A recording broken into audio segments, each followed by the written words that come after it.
Napoli e Juventus se enfrentaram desta vez, né? Uma sequência dura aí para o Napoli, que na rodada anterior tinha enfrentado a Atalanta fora de casa e foi buscar uma gigantesca vitória fora de casa contra a Atalanta, e dessa vez receberam a Juventus. A Juventus que não está fazendo uma temporada lá muito inspirada, né? Longe disso, mas é inegável que a Juventus é um time dificílimo de você derrotar. Tanto que eles ainda não tinham perdido no campeonato, né, cara? A Juventus, eles estavam com uma invencibilidade. A gente tá em janeiro já e eles ainda estavam invictos no campeonato.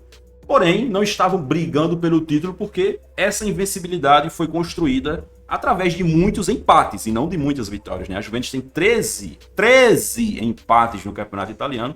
É um número absurdo para você ter na metade da temporada, né? Se você encerrar a temporada com 3 empates, beleza, é uma coisa. Agora, na metade da temporada você tá com 3 empates, é muita coisa.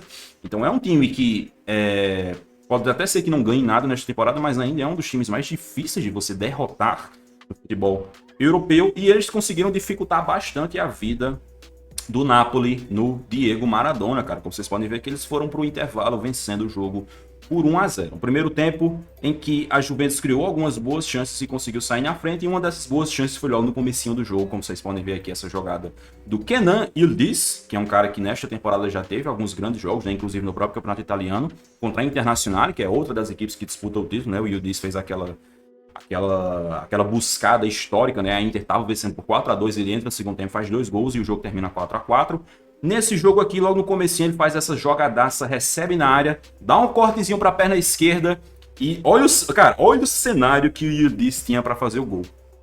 Se você vê isso aqui com a câmera parada, você pensa, não, é gol, acabou, pode entregar, pode colocar um ali no placar porque é gol. Mas o Meret conseguiu se recuperar e conseguiu fazer a defesa. Olhando assim, cara, você pensa, pô, se o Yildiz tivesse chutado um pouco mais alto nessa bola, ele teria feito gol. Mas ele chutou baixo e o Meret conseguiu se recuperar. Por mais que você possa fazer críticas à finalização do Yildiz, não dá para negar que o Meret aqui foi simplesmente bizarro, cara. Foi uma recuperação num espaço de tempo muito curto para bloquear o chute do Yildiz. Mas mesmo assim, não foi o bastante para impedir que a Juventus saísse na frente no primeiro tempo, né, cara? O Anguissa, que é um dos principais jogadores do Napoli, é um cara que a gente tá sempre elogiando aqui, ele já tinha sido muito importante na conquista do Scudetto na temporada 22-23 e está sendo mais uma vez nesta temporada, acabou cometendo um erro ali, infelizmente, no primeiro tempo, né, cara, em que ele vai cortar esse passe para meia-lua, um passe que veio do Yildiz, só que ao cortar esse passe, ele acaba dando uma assistência para ele. Kolo Muani, que talvez você lembrasse do Kolo Muani pelo Paris Saint-Germain, né? Ele que foi um jogador caríssimo, contratado ali por quase 100 milhões de euros pelo PSG, na época que ele estava no Eintracht Frankfurt, estava jogando muita bola no Eintracht, não conseguiu se encontrar muito bem no PSG, foi emprestado à Juventus nesta temporada, lembrando que é um empréstimo seco, né? O que, é que a gente chama de empréstimo seco? Você simplesmente empresta o jogador, daqui 6 meses ele volta, não tem opção de compra, não tem acordo de compra, não tem rigorosamente nada, ele vai jogar esses 6 meses aí na Juventus para tentar ganhar espaço, ter mais minutagem, porque no PSG estava muito difícil para ele conseguir jogar. E ele já começou de titular, já começou colocando o Vlahovic no banco, né? Uma das coisas que se critica bastante na Juventus é justamente essa questão deles serem um time muito bom defensivamente, mas a parte ofensiva é uma merda. Não é à toa que eles têm tantos empates, né, cara? Tem muito 0-0 na Juventus nessa temporada. Eles não tomam gol, mas também não conseguem fazer. Então, o ataque deles tem sido bastante criticado. Não é à toa que o Kolo Muani já chegou sendo titular, barrou o Vlahovic e marcou logo no seu jogo de estreia com a sua finalização de estreia, cara. Ele ainda não tinha finalizado a gol nesse jogo. Ele não tinha finalizado de forma alguma nesse jogo. Recebeu esse presente do Anguissa e fez 1-0 para colocar a Juventus na frente. Nessa hora, cara, eu já tava comigo mesmo pensando, cara, não é possível, bicho. A Juventus vai atrapalhar o Napoli e os caras vão conseguir terminar essa temporada invictos, só que sem serem campeões. O que seria algo bizarro, cara, porque assim, em toda a história da Série A, a única equipe que terminou a temporada de forma invicta foi justamente a Juventus, treinada pelo Antônio Conte na temporada 12-13, ou foi na temporada 13-14, não vou me recordar agora exatamente qual foi a temporada. Então a própria Juventus poderia repetir esse feito, mas desta vez de uma forma muito bizarra, porque assim, quando você pensa terminar o campeonato de forma invicta, pô, o time é campeão, né? Pelo amor de Deus, você passar a temporada inteira sem perder, você tem que ser campeão. Você vai lembrar do Arsenal dos Invencíveis, você vai lembrar da própria Juventus do Antônio Conte, mas essa Juventus, cara, eles estavam pleiteando a possibilidade de serem os invencíveis sem o troféu, o que seria, na minha opinião, uma bizarrice total.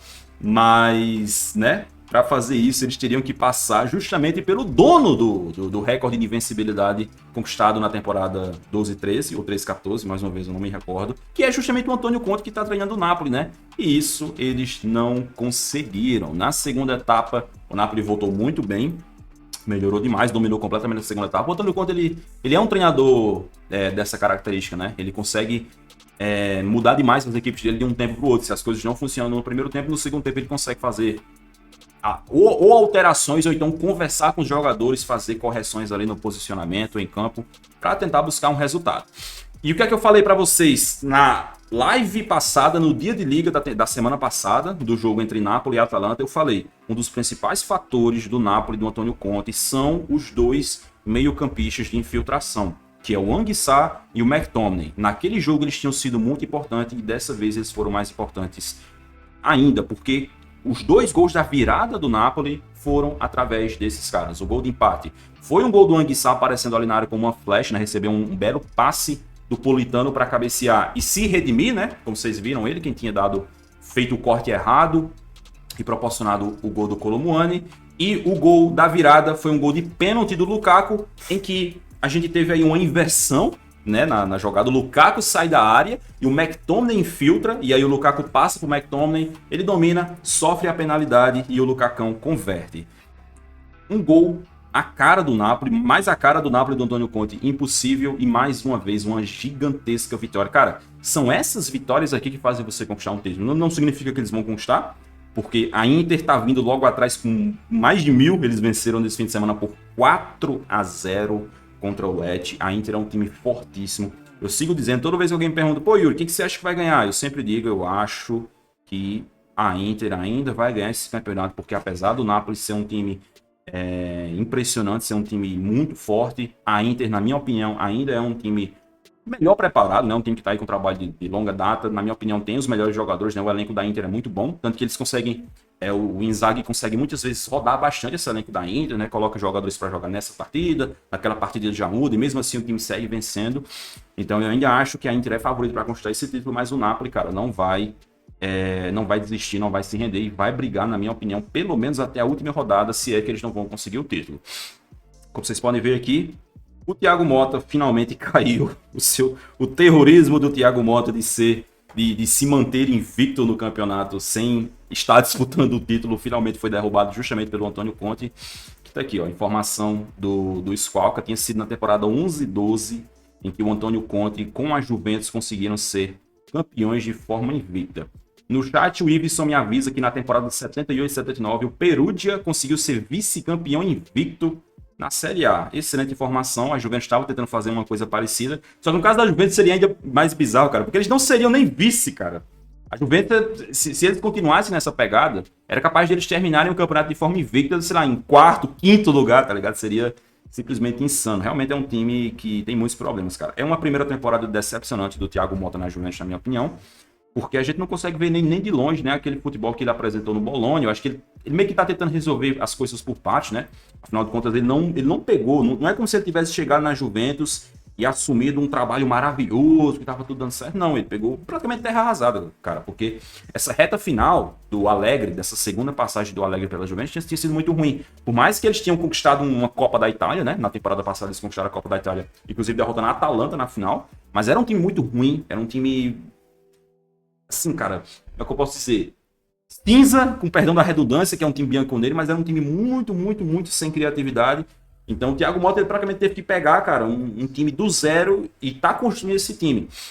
Ele conseguiu solucionar o primeiro problema, que era o problema da insegurança, né? Então a Juventus é um time que é muito difícil de fazer gol neles. Mas no futebol eu sempre digo, é mais fácil você arrumar a casinha, arrumar a defesa, do que você construir, do que você pegar um time e fazer esse time jogar bem, produzir, jogar de maneira agressiva, dominar partidas. Esse aí é o trabalho mais difícil e que, por enquanto, o Thiago Motta não está conseguindo fazer. De qualquer forma, é um começo de trabalho, né? 6 meses aí, ainda tem todo o restante dessa temporada, a próxima, né? Porque eu imagino que a Juventus não vai trocar de treinador, acho que seria uma bobeira. Acho que o Thiago Motta merece mais tempo para trabalhar, pelo menos até o fim dessa temporada, cara, ver o que é que acontece. Aí, o Napoli, líder com 53 pontos e a Inter logo atrás com 50, sempre lembrando, a Inter tem um jogo a menos, né, que é aquele jogo contra a Fiorentina. que acabou sendo adiado porque um jogador da Fiorentina passou mal em campo e quase veio a falecer. A Atalanta ficou um pouquinho mais para trás, né? Nesse fim de semana a Atalanta venceu o Como de virada, mas ainda está aqui com 46 pontos, 7 pontos atrás do Napoli. Eu não descartaria de vez a Atalanta da briga pelo título, porque quem sabe, né? Futebol é uma caixinha de surpresas, quem sabe aí a Inter e o Napoli não passam por uma instabilidade e a Atalanta consegue voltar ao páreo, mas hoje tá realmente com cara de que vai ser esses dois aqui até o fim do campeonato. E aí, logo depois a gente tem aqui a briga por vaga na Champions entre Lazio, Juventus e Fiorentina. O Milan também está tentando entrar aqui nessa briga. Esse fim de semana eles tiveram uma vitória maluca contra o Parma, né? Melhorou bastante desde a chegada do Sérgio Conceição, mas ainda precisa mostrar mais para entrar de vez nessa disputa por uma vaga na próxima Champions League.